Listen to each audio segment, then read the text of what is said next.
Hi hello friends, kitchen queen ह्या मराठी चॅनलमध्ये मी प्रतिभा तुमच्या सर्वांचं मनापासून स्वागत करते। सर्वप्रथम सर्वांना श्री स्वामी समर्थ। स्वामी महाराज तुमच्या मनातील सर्व चांगल्या इच्छा पूर्ण करत आणि आजचा दिवस तुम्हाला खूप छान आनंदात जावत अशी स्वामींच्या चरणी प्रार्थना करून व्हिडिओला स्टार्ट करते। चला तर मस्त मोकळे सुटसुटीत पोहे कसे बनवतात याची रेसिपी मी तुमच्यासोबत शेअर करत आहे, अगदी सोप्या पद्धतीने। इथे मी सर्व तयारी करून घेतलेली आहे, तुम्ही पाहू शकता। कांदा, हिरवी मिरची, कढीपत्ता, कोथिंबीर, शेंगदाणे पूर्ण अशी तयारी करून घेतलेली आहे। चला आपण रेसिपीला स्टार्ट करूयात। इथे कढई घेतलेली आहे, इथे कढईमध्ये अगदी 5 ते 6 चमचे तेल टाकलेले। तेल थोडंसं जास्त लागतं पोह्याला। तेल छान तापलं की त्याच्यामध्ये मी मोहरी टाकलेली आहे। मोहरी छान तडतडली की त्याच्यामध्ये 1 चमचा जिरे टाकलेले आहेत, नंतर कढीपत्ता टाकलेला आहे आणि कढीपत्ता नक्की टाका, पोह्याला खूप छान टेस्ट येते। आणि कढीपत्ता देखील तेलामध्ये छान परतला की त्याच्यामध्ये आपण हिरवी मिरची टाकणार आहोत। हिरवी मिरची देखील छान अशी तेलामध्ये परतून घ्यायची आहे। आणि कधी पण पोहे करताना आपण पोहे जे असतात ना ते फक्त 10 मिनिटच भिजवून घ्यायचे आहेत।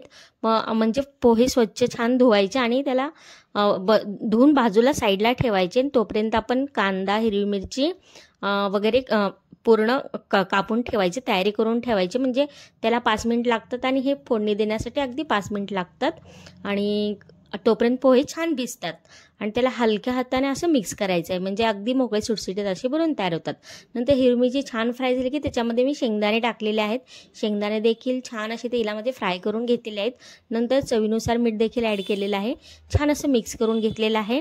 आणि पोहे खूप वेळ भिजवायचे नाहीत, अगदीच 10 मिनिटं खूप झाले। 10 मिनिटं खूप छान असे भिजून तयार होतात 10 मिनिटात। नंतर त्याच्यामध्ये कट केलेला कांदा टाकलेला आहे, तो देखील छान असा परतून घेतलेला आहे। आणि कांदा आपल्याला जास्त वेळ परतायचा नाही, अगदी 2-3 मिनिटच परतायचं आहे, जास्त त्याला डार्क ब्राऊन असं परतायचं नाही आहे। नंतर त्याच्यामध्ये हळद 1 चमचा टाकलेली आहे आणि छान असं मिक्स करून घेतलेलं आहे। अगदी सकाळच्या गडबडीमध्ये पटकिनी बनवून तयार होतात, फार वेळ लागत नाही आणि अगदी मोकळे सुटसुटीत असे बनवून तयार होतात।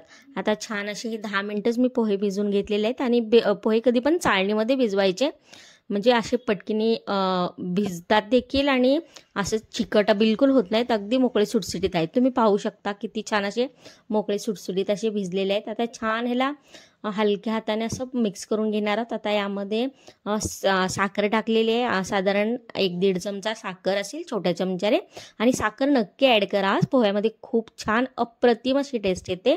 आणि नंतर या छान असं मिक्स करून घेत आहे, तुम्ही पाहू शकता।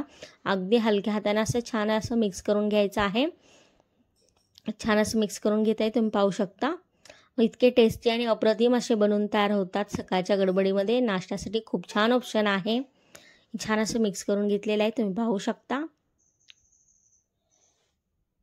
छान असं मिक्स करून घेतलेलं आहे। नंतर याला आपण अगदी 2 मिनिटं वाफ काढून घेणार आहोत। खूप छान टेस्टी असे बनवून तयार होतात। इथे मी 2 मिनिटं अशी छान अशी वाफ काढून घेतलेली आहे, तुम्ही पाहू शकता। मस्त टेस्टी आणि मोकळे सुटसुटीत असे आपले पोहे बनवून तयार झालेले आहेत। अगदी 10 मिनिटात ही रेसिपी बनवून तयार होते, खूप टेस्टी आणि अप्रतिम लागते।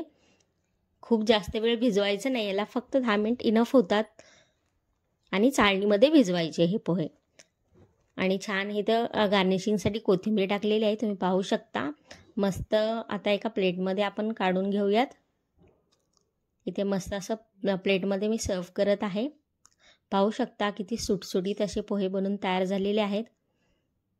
आणि वाफ काढणं देखील तितकंच महत्त्वाचं आहे, वाफ नक्की काढा, 2 मिनिटच काढायची आहे आपल्याला। रेसिपी आवडली असेल तर चॅनलला नक्की सबस्क्राईब करा आणि व्हिडिओ शेवटपर्यंत पाहिलात त्याबद्दल थँक्यू।